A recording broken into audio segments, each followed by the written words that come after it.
The dusty plains of Botswana fell silent, as wildlife cameras captured something that defied every law of nature. A lone hyena cub, barely 2 years old, approached a wild clan of 15 mature hyenas in broad daylight. What happened next sent shockwaves through the scientific community and changed everything experts thought they knew about animal behavior.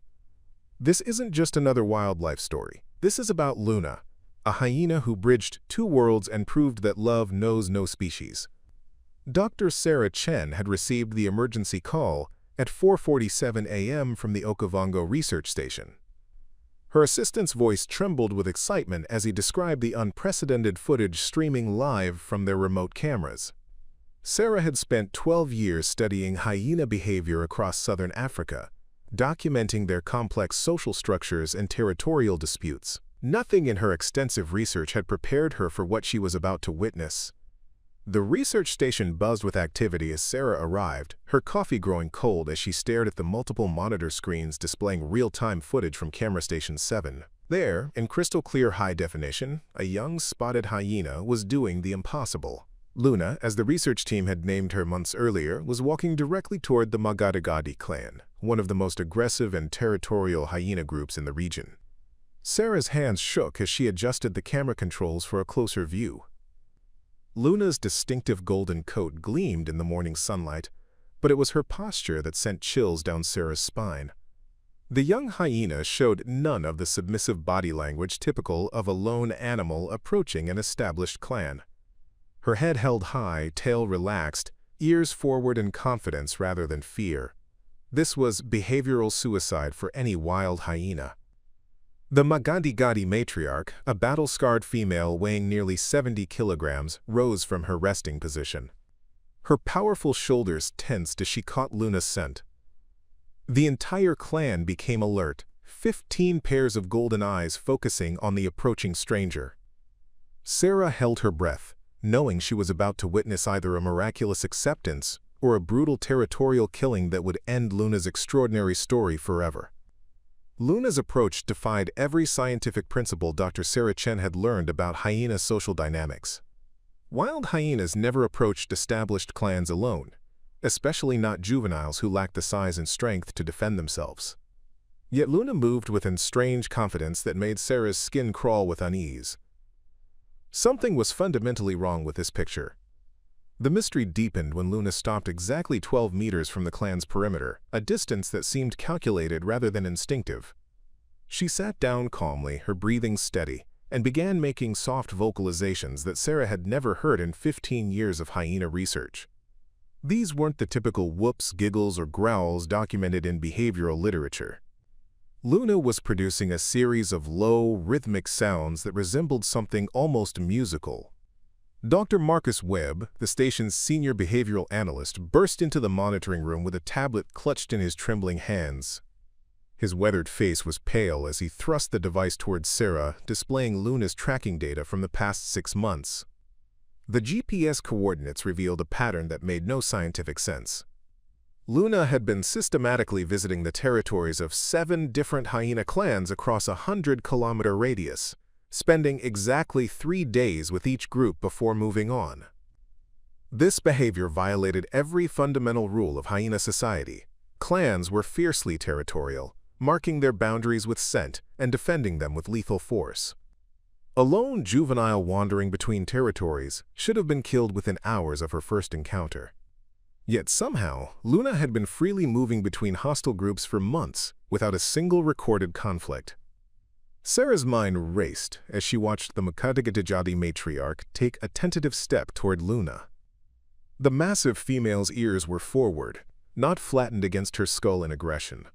Her tail remained neutral, not raised in dominance display. Most disturbing of all, the matriarch was returning Luna's strange vocalizations with similar soft sounds, as if they were having a conversation in a language no human had ever documented.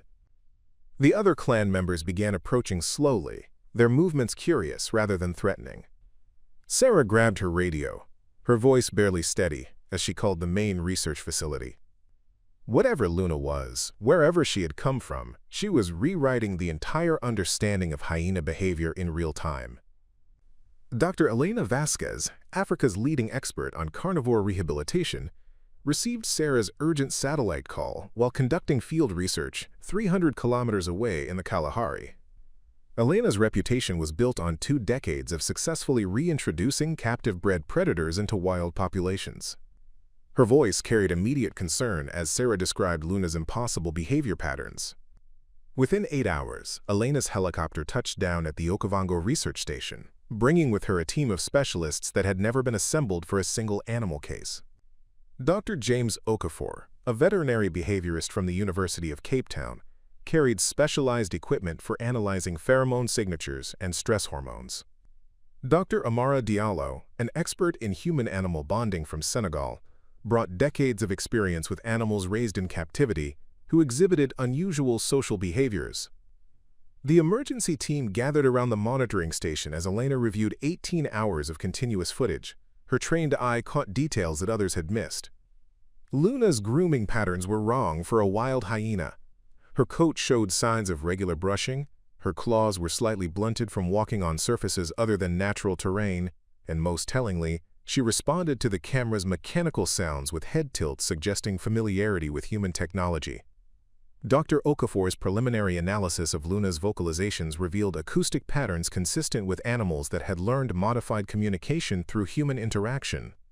The frequency ranges and tonal variations suggested exposure to both hyena and human vocal patterns during critical developmental periods. This wasn't a wild hyena displaying unusual behavior. This was a hyena who had been raised by humans and somehow retained the ability to communicate with her wild counterparts. Elena's face grew increasingly grim as she studied the behavioral data.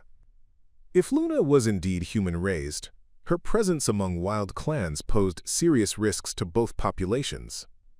Human-habituated animals often carried diseases that wild populations had no immunity against. More critically, Luna's acceptance by multiple clans suggested she was somehow transmitting learned behaviors that could fundamentally alter wild hyena social structures. The team worked through the night, cross-referencing Luna's movement patterns with reports of missing research animals, escaped zoo specimens, and illegal wildlife trafficking cases across southern Africa. Dawn was breaking when Elena made the decision that would change everything. They had to capture Luna before her influence spread further through the wild populations. Dr. Diallo's investigation into regional wildlife records yielded the first concrete lead at dawn. A cross-reference search through veterinary databases revealed vaccination records for a hyena cub named Luna, treated by Dr. Benjamin Kumalo at a remote veterinary clinic in Mon 18 months earlier. The medical files showed routine treatments for a hand-raised cub, including socialization notes that made Elena's blood run cold. The veterinary records contained detailed behavioral observations describing Luna's remarkable ability to mediate conflicts between domestic dogs at the clinic. Dr. Kumalo had documented her unique vocalizations, noting how she seemed to calm aggressive animals through specific sound patterns. Most significantly, the files mentioned Luna's guardian, Thomas Mabote, a former wildlife ranger turned independent researcher who had been studying interspecies communication for over a decade. Elena's team immediately began tracing Thomas Mabote's background through conservation networks across Botswana. What they discovered painted a picture of a brilliant but unconventional researcher who had lost his position with the Department of Wildlife after advocating for controversial rehabilitation methods. Local rangers remembered Mabote as the man who believed animals could be taught to bridge the gap between human and wild worlds. Preparing and narrating this type of story took us long efforts and hard work, so if you are enjoying the story, please consider subscribing to our channel. Sarah's analysis of Luna's territory maps revealed another crucial clue. Each location where Luna had successfully integrated with wild clans corresponded to areas where Thomas Mabote had previously conducted research. The correlation was too precise to be coincidental. Mabote hadn't just raised Luna, he had been systematically introducing her to specific clans as part of some larger experiment. Dr. Okafor discovered the most disturbing evidence buried in regional incident reports. 3 different clans that Luna had visited were showing unprecedented behavioral changes. Rangers reported decreased territorial aggression, unusual inter-clan communication, and most remarkably, coordinated hunting strategies that defied traditional hyena social hierarchies. Luna wasn't just visiting these clans, she was somehow teaching them new behaviors. The breakthrough came when Elena contacted the Mon police station about Thomas Mabote's current whereabouts. The desk sergeant's response sent shockwaves through the research team. Mabote had been reported missing 6 weeks earlier by concerned neighbors who found his remote research compound abandoned. His Land Rover was discovered 3 days later, empty except for research notes describing his final experiment, releasing Luna to test whether human-raised hyenas could successfully modify wild clan behavior and create a new model for human-wildlife coexistence. Elena's team departed for Thomas Mabote's abandoned research compound at first light, their vehicles loaded with tracking equipment and emergency medical supplies. The 3-hour journey through increasingly remote terrain took them deep into the heart of the Okavango Delta, where few researchers dared to work alone. Sarah maintained radio contact with the monitoring station, receiving regular updates on Luna's position as she continued her mysterious interactions with the Mabote clan. Mabote's compound appeared suddenly through the acacia trees, a collection of weathered buildings surrounded by sophisticated observation equipment that had been left running for weeks. Solar panels powered computer systems that continued recording environmental data, while automated cameras captured footage of the empty research site. Dr. Okafor immediately noticed the absence of typical security measures. No fencing, no barriers, no protection against the dangerous predators that roamed the area nightly. Inside the main research building, Elena discovered Thomas's life work spread across multiple computer screens and wall-mounted charts. Decades of behavioral data showed his progressive theories about hyena intelligence and communication capabilities. His final research proposal, stamped rejected by multiple conservation organizations, outlined an ambitious plan to create a new generation of hyenas capable of peaceful coexistence with human communities through modified social behaviors. Dr. Diallo found Thomas's personal journal hidden beneath a stack of veterinary supplies. The final entries revealed a man consumed by his vision but increasingly isolated from the scientific community. His writing described Luna as his greatest success, a hyena who had mastered both human and wild communication systems. More troubling were his recent entries expressing desperation about losing Luna to government-captured teams who wanted to remove her from the wild. The most chilling discovery came from Thomas's GPS tracking logs. His last recorded position was at a remote waterhole 60 kilometers north, where he had been monitoring a territorial dispute between 2 massive hyena clans. According to his notes, he believed Luna could resolve the conflict and demonstrate her mediating abilities to the wider scientific community. Sarah's radio crackled with an urgent transmission from the monitoring station. Luna had left the Mabote clan and was heading north toward the same waterhole, moving with determined purpose through increasingly dangerous territory, where territorial wars had claimed dozens of hyena lives. The helicopter reached the remote waterhole as storm clouds gathered overhead, casting ominous shadows across the parched landscape. Elena's team could see the problem immediately from 300 meters above. 2 massive hyena clans, numbering over 40 animals combined, faced each other across the muddy banks in a territorial standoff that had clearly escalated beyond normal boundaries. Bodies of hyenas from both clans lay scattered around the waterhole's perimeter, evidence of days of brutal fighting. Dr. Okafor spotted Thomas Mabote's distinctive khaki jacket first, partially hidden beneath an overturned research blind near the southern bank. Elena's heart sank as the helicopter descended, revealing the full scope of the disaster. Thomas lay motionless, his body showing clear signs of hyena attack wounds, while his research equipment lay destroyed around him. His satellite phone was shattered, his emergency beacon crushed, explaining why no distress signal had been received. Sarah's voice crackled through the radio with devastating news from the monitoring station. Luna had arrived at the waterhole 6 hours earlier and was now positioned directly between the 2 warring clans, attempting to mediate the territorial dispute exactly as Thomas had planned. But something had gone catastrophically wrong with her approach. Instead of backing down, both clans were becoming increasingly agitated by her presence, interpreting her mediating behaviors as territorial challenges. Elena watched in horror through binoculars as Luna continued her desperate attempt to communicate with both groups simultaneously. The young hyena was using the same vocalizations that had successfully calmed individual clans, but the technique was failing spectacularly in this high-stress environment. Her human-learned behaviors, so effective in controlled situations, were escalating the conflict to lethal levels. Dr. Diallo's behavioral analysis revealed the true crisis. Luna's scent carried traces of multiple clan territories, marking her as a territorial violator to both groups. Her confident posture, learned through human interaction, was being interpreted as dominant aggression rather than peaceful mediation. Thomas's greatest success was about to become his ultimate failure, and Luna would pay the price with her life. The weather deteriorated rapidly as both clans began advancing toward Luna's position. Lena had minutes to make an impossible decision: attempt a dangerous rescue that could provoke a full-scale massacre, or watch helplessly as Luna was torn apart by the very animals she was trying to help.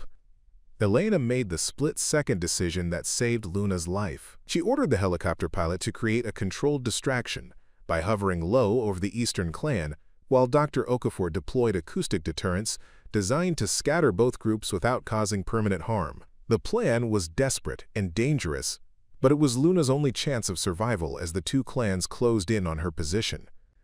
The helicopter's rotor wash created a dust storm that temporarily confused both hyena groups, giving Elena the opening she needed. Sarah coordinated from the monitoring station, using satellite imagery to guide the ground team's approach, while tracking each clan's movement patterns in real time.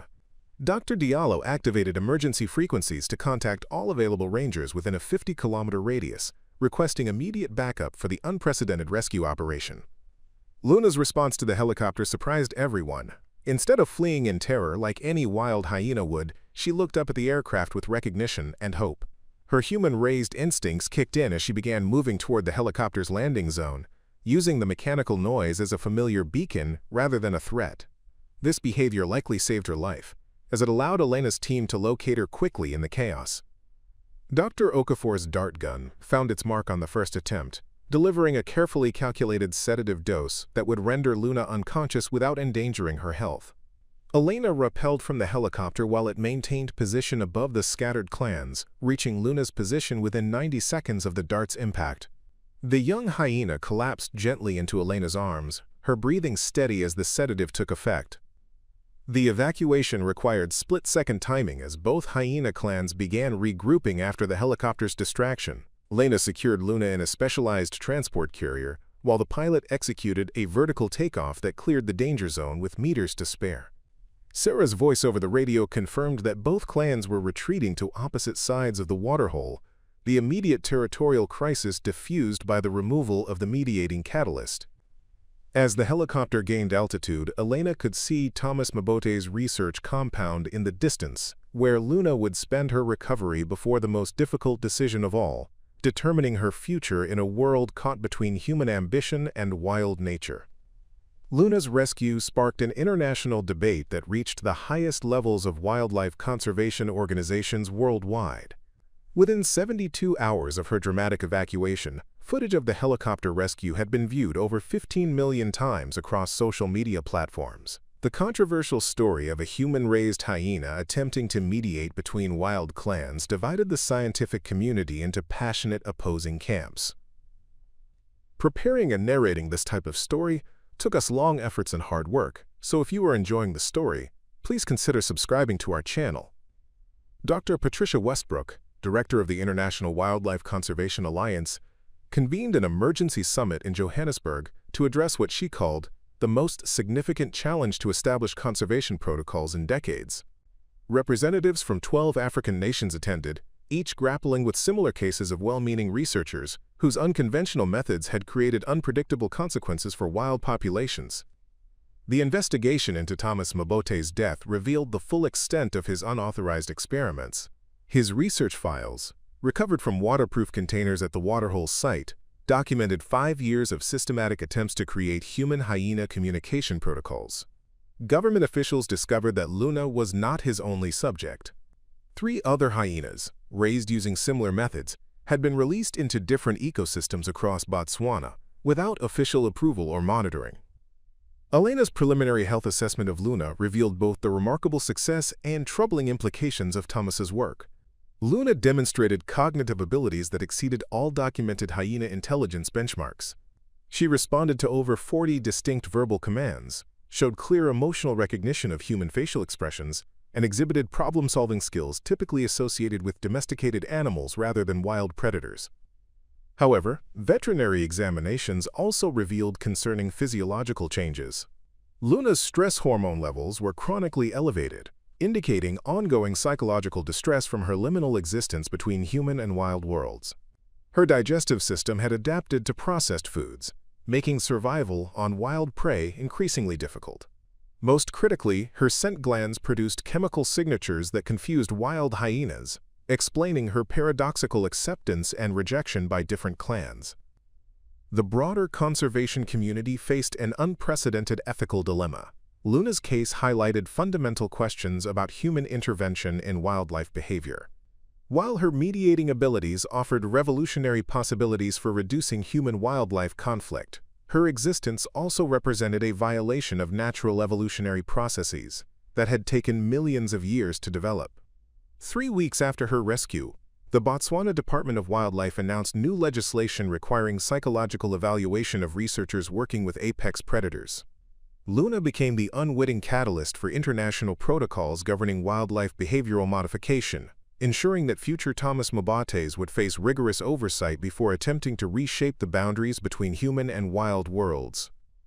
6 months after the waterhole incident, Luna found herself at the center of a revolutionary new facility unlike anything the conservation world had ever seen. The Mabote Institute for Interspecies Communication, built with emergency funding from the United Nations Environment Program, occupied 50 hectares of carefully designed habitat that bridged the gap between captivity and wild freedom. Elena had accepted the position as Luna's primary caregiver and lead researcher, developing groundbreaking protocols for animals caught between human and wild worlds. Luna's daily routine included structured interactions with both human researchers and a carefully selected group of rescued hyenas who had similar backgrounds of human contact. The facility's innovative design allowed Luna to maintain her unique communication abilities while addressing her psychological need for both human and hyena companionship. The success of Luna's rehabilitation attracted international attention from wildlife agencies dealing with similar cases. Dr. Yuki Tanaka from Japan arrived with a sun bear who had been raised by researchers and could no longer survive in wild populations. Dr. Maria Santos brought a jaguar from Brazil, whose human imprinting had made her too dangerous for release, but too intelligent for traditional captivity. Luna's remarkable abilities found new purpose as an ambassador for a different kind of conservation message.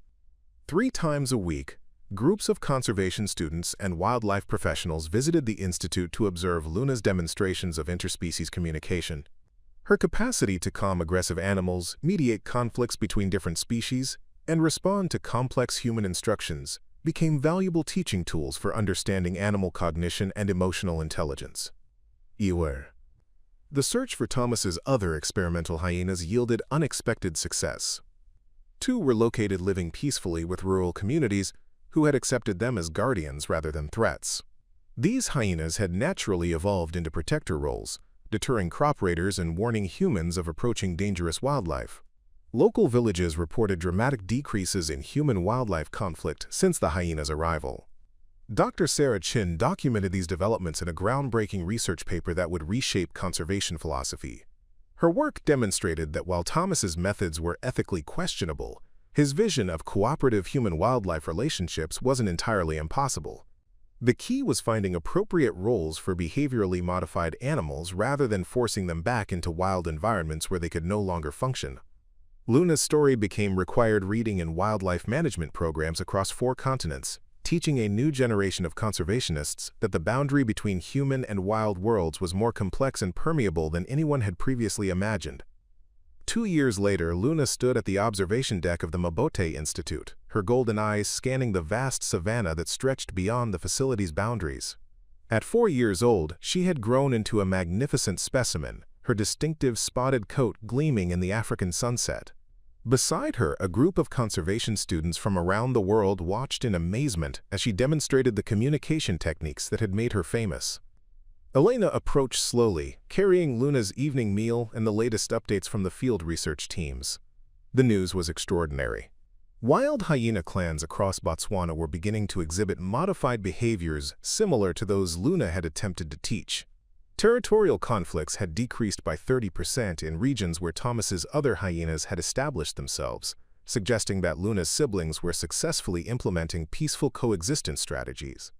The most remarkable development came from the Mabote clan, the same group that had accepted Luna during that fateful encounter. Camera footage showed them using Luna's distinctive vocalizations to communicate with neighboring clans, creating unprecedented cooperative hunting alliances that benefited entire ecosystems. Luna turned toward Elena with the same intelligent gaze that had captivated researchers years earlier.